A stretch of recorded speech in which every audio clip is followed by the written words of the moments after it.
गोली मारने की धमकी दे रहे हैं। ये राहुल गांधी को गोली मारने की धमकी नहीं दे रहे, ये भारत माता को गोली मारने की धमकी दे रहे हैं।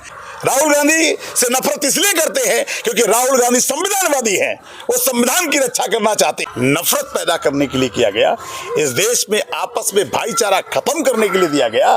ये नफरती विचार है, ये ऐसा विचार है जो इस देश को खोखला करके इस देश की संपत्ति को लूटने 25,000 रुपये का इंतजाम नहीं होगा तो मैं दावे के साथ कहता हूं वो घर नहीं चल सकता है। बाबा के पास भी कोई काम नहीं है, उन्होंने सनातन धर्म का भी अपमान किया।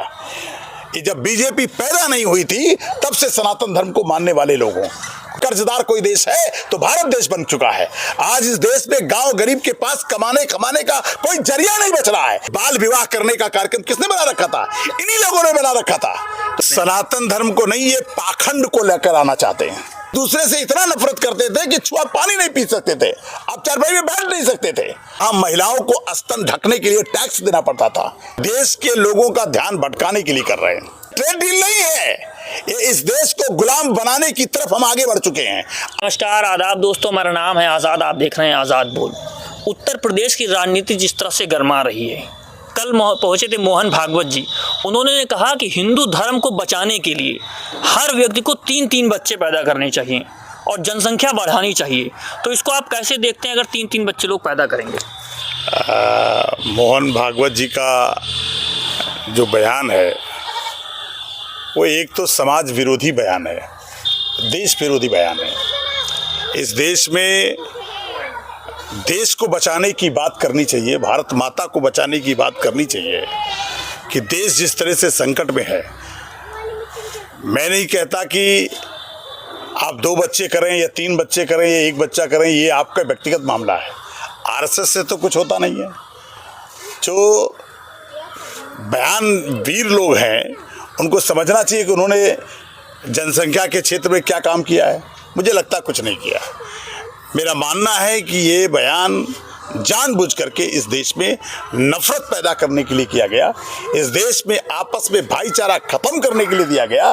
और अगर ये बात ये कहते कि देश को बचाने के लिए, भारत माता को बचाने के लिए, सेना में भर्ती होने के लिए 2 बच्चे नहीं 3 बच्चे पैदा करने की जरूरत है, तो इस देश के लोग जो भी इस देश के लिए आह्वान करता है वो देश के लोग करते हैं।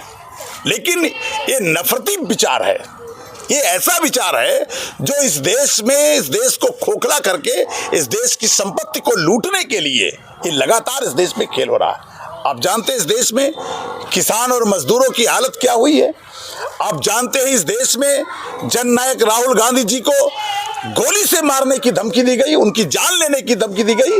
ये जानते किस लिए किया गया? क्योंकि जननायक राहुल गांधी जी इस देश में ऐसे नेता हैं जो किसानों को न्याय की बात करते हैं, आदिवासियों के न्याय की बात करते हैं, महिलाओं को न्याय दिलाने की बात करते हैं, इस देश में आर्थिक न्याय की बात कर रहे हैं। वो चाहते हैं कि इस देश में हर जाति धर्म के पास जब तक धन नहीं पहुंचेगा तब तक ये देश आगे नहीं बढ़ सकता है। उनका मानना है कि देश के खजाने का पैसा किसानों के पास पहुंचना चाहिए, इस देश का जो धन है वो मजदूरों तक पहुंचना चाहिए। और जब तक इस देश में किसानों के पास पैसा नहीं पहुंचेगा, नौजवानों के पास पैसा नहीं पहुंचेगा, नौजवानों के पास नहीं, तब तक ये देश आगे नहीं बढ़ सकता। उन्हें अंदाजा भी नहीं कि इस देश में बेरोजगारी किस कदर है। हर घर में 25,000 रुपए नहीं आ रहे। अगर हर घर में 25,000 रुपये का इंतजाम नहीं होगा तो मैं दावे के साथ कहता हूं वो घर नहीं चल सकता है। मोहन भागवत को क्या है? करोड़ों रुपया का कमाने धन है। उनको एसपीजी की जो सुरक्षा दी गई है वो देश के खजाने से दी गई है। तो ये बड़बोलापन इसलिए उन्होंने किया है। और मैं समझता हूं सुप्रीम कोर्ट को भी ये देश विरोधी बयान मानना चाहिए। ये जाति और धर्म के नाम पर घृणा पैदा करना, ये देश में वो लोग हैं जिनका पेट भरा हुआ है। यूपी की राजनीति में हलचल पैदा हो गई जब से मोहन भागवत जी आए हैं और कल सीएम योगी से मिले हैं। बाबा के पास भी कोई काम नहीं है, मधुशाला चलाने के अलावा उनके पास कोई काम नहीं है। बाबा जी के पास कोई काम नहीं है, मोहन भागवत के पास भी कोई काम नहीं है। समझ रहे? उन्होंने इस देश में केवल इस देश की सत्ता को हासिल करने के लिए उन्होंने सनातन धर्म का भी अपमान किया।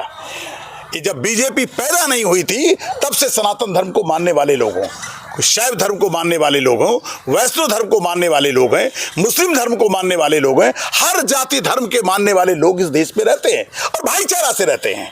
ये देश ऐसा खूबसूरत देश है कि बगल में मस्जिद रहे और बगल में मंदिर रहे तो दोनों एक साथ रह करके इस देश में रहते हैं। लेकिन ये नफरती विचार वाले लोग, ये भाईचारा को खत्म करने वाले लोग, ये इस देश की संपत्ति को लूट रहे हैं।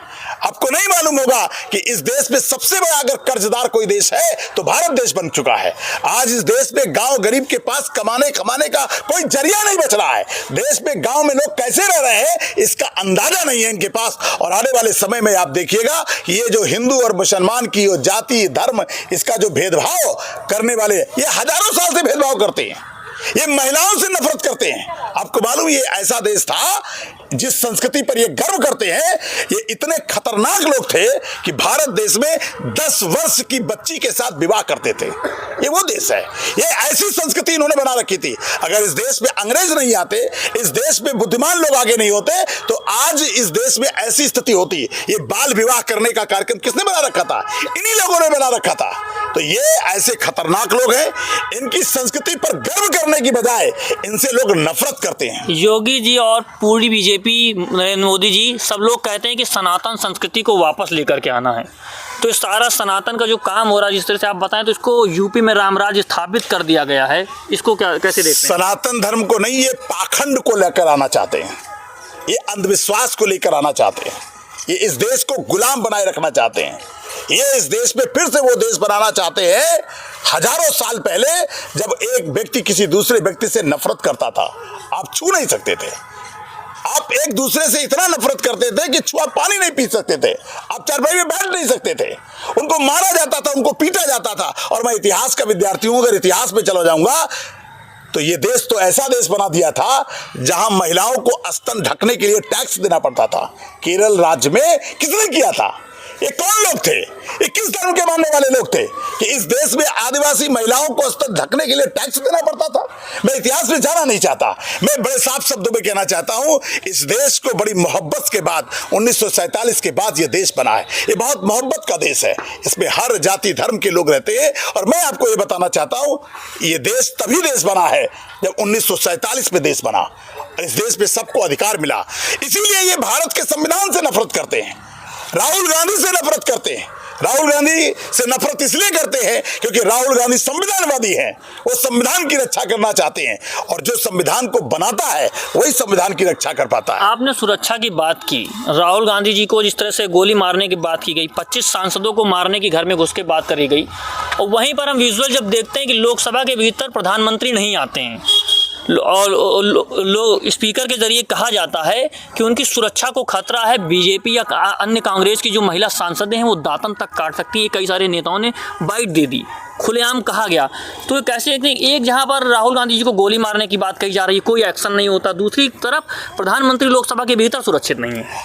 ये सारी बातें भाजपा और आरएसएस के लोग इसलिए कर रहे हैं, देश के लोगों का ध्यान भटकाने के लिए कर रहे हैं। क्या मजाक चल रहा है कि देश का प्रधानमंत्री कहता है कि हम लोकसभा में सुरक्षित नहीं है। अगर हमारे देश का प्रधानमंत्री और राष्ट्रपति, जिसको एसपीजी जिसे इतनी बड़ी सुरक्षा दे रखी है, अगर वो सुरक्षित नहीं है तो इस देश का आम नागरिक कैसे सुरक्षित होगा?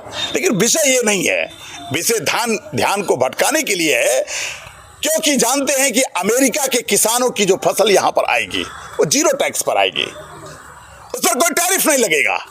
यानी भारत में अब जो फसल आएगी वो अमेरिका से फसल आएगी और आप जानते हैं कि उसके पर कोई टैक्स नहीं लगेगा।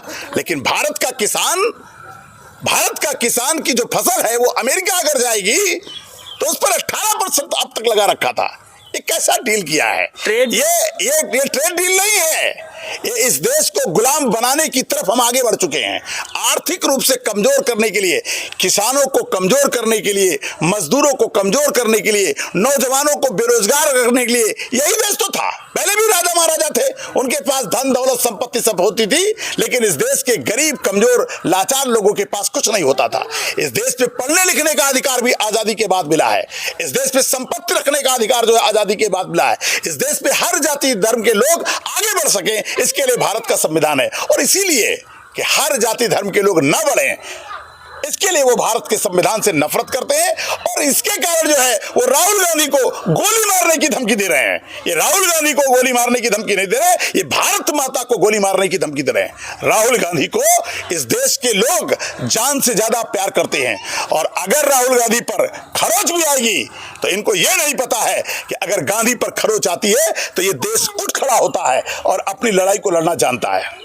तो आपने देखा कि सुशील जी ने अपनी सारी बातें रखी और जिस तरीके से हमला करने की बात की गई है, ट्रेड डील की बात की गई, इन सारी चीज़ों को देखा जा रहा है। और सबसे बड़ा मुद्दा है जो बेरोजगारी का, वो देश में प्रदेश में जिस तरह से बढ़ रहा है, उन मुद्दों को भटकाने के लिए प्रदेश में चुनाव होने वाला है, अलग तरह की राजनीति शुरू करने के लिए इस तरह के बयानबाजी की जा रही है।